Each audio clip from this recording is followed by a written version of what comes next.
এই 24 ঘন্টার মধ্যে ওমরকে বয়কট করতে হবে। আগামী 24 ঘন্টার মধ্যে গাজীপুর ছাড়া বাকি 63টা জেলায় ওমর বয়কট। কারণ এই ওমর থটস অফ বিল্লালের কাছ থেকে টাকা ছিনতাইয়ের জন্য তার ফ্যান ফলোয়ারকে পাঠিয়েছিল। ওমরের ফ্যান ফলোয়ার মানবিক কাজে বাধা দিল এবং ছিনতাই করলো। একটি অসহায় বাচ্চার জন্য থটস অফ বিল্লাল টাকা উঠাচ্ছিল ভাই। সেইখানে ওমরের গ্যাংরা গিয়ে সেই টাকাগুলো ছিনিয়ে নেওয়ার চেষ্টা করে। এক পর্যায়ে ওইখানে সিন ক্রিয়েট করতে চাইলে থটস অফ বিল্লাল ওই জায়গাটি ত্যাগ করে। সেই ব্যাগটাও আমার ছিনতাই করে নিছে ওমরের ফ্যান ফলোয়ার।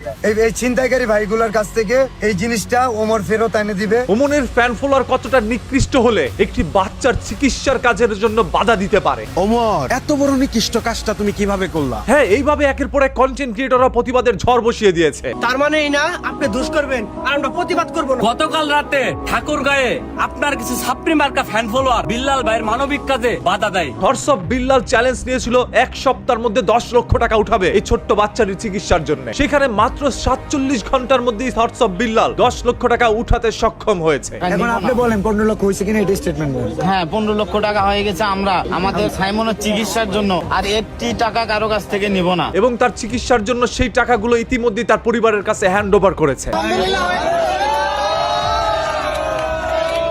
এই জন্য থটস অফ বিল্লালকে মনের অন্তরস্থল থেকে ভালোবাসা জানাই।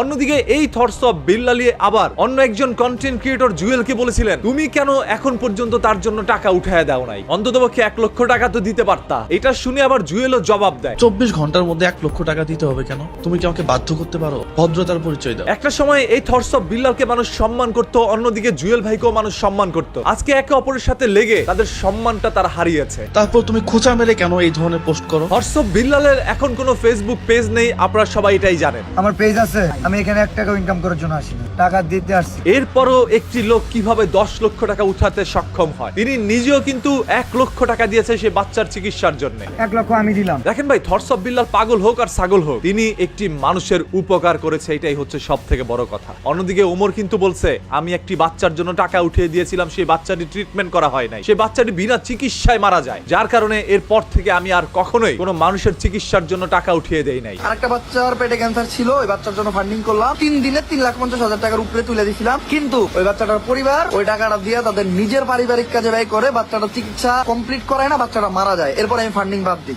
ফান্ডিং এর জন্য কেউ যখন আমার আসে, আমি মাপ চেয়ে নিই, হাত জোর করে যে ভাই আমি পারবো না। এটা শুনে মানুষের কাছে আরো বেশি খারাপ লাগে। আর একজন মানুষের জন্য হয়তো আপনি টাকা উঠিয়ে দিয়েছেন, সেই চিকিৎসাটা করে না, এই জন্য যে অন্য মানুষ চিকিৎসা করবে না তা কিন্তু না। আপনার মতো ওমর যদি চায়, এরকম হাজারো মানুষের চিকিৎসা করতে পারে। আপনারা একটু এগিয়ে আসলে অনেক মানুষের জীবন আপনাদের উসিলায় বেঁচে যায়। আমি নিজে একটি ছোট্ট বাচ্চার জন্য কিন্তু 3.5 লক্ষ টাকা উঠিয়েছিলাম। সেই টাকাটা বাচ্চার বাবা মার কাছে দেওয়ার পরে চিকিৎসা তো করেই নাই, অন্যদিকে বাচ্চাটা দুনিয়া ত্যাগ করে। এইগুলো দেখার পরেও আমি আরো অসংখ্য মানুষের জন্য কাজ করেছি, কারণ আমি আমার জায়গা থেকে মনের অন্তরস্থল থেকে ভালোবেসে এই কাজটা করেছি। আল্লাহ তাআলা এটার প্রতিদান আমাকে দিবেন। তবে যারা এই টাকাগুলো নিয়ে চিকিৎসা না করে নষ্ট করেছে, সেটার বিচারও আল্লাহই করবে। আমি সবকিছু আল্লাহর উপরে ছেড়ে দিয়েছি। তাই আপনি আপনার জায়গা থেকে আপনি সঠিক কাজটা করুন। কে সেটা মেরে দিল, কে সেটা খেয়ে দিল, সেটার বিচার আল্লাহই করবেন। ওমরের ফ্যান ফলোয়ার মানবিক কাজে বাধা দিল এবং ছিনতাই করলো। থটস অফ বিল্লাল যে বলল, ওমরের কিছু ফ্যান ফলোয়ারদেরকে ওমর শিখিয়ে দিয়েছে তার কাছ থেকে টাকাগুলো ছিনিয়ে নেওয়ার চেষ্টা করার জন্য, এটা আসলে একটি ভুল ধারণা। একজন মানুষকে নিয়ে আপনি যেভাবে এই কথাগুলো সরাসরি বলে দিলেন, এটা বলাও আপনার উচিত হয়নি, কারণ আপনি একজন কন্টেন্ট ক্রিয়েটর, দিন শেষে সেই ওমরও একজন কন্টেন্ট ক্রিয়েটর।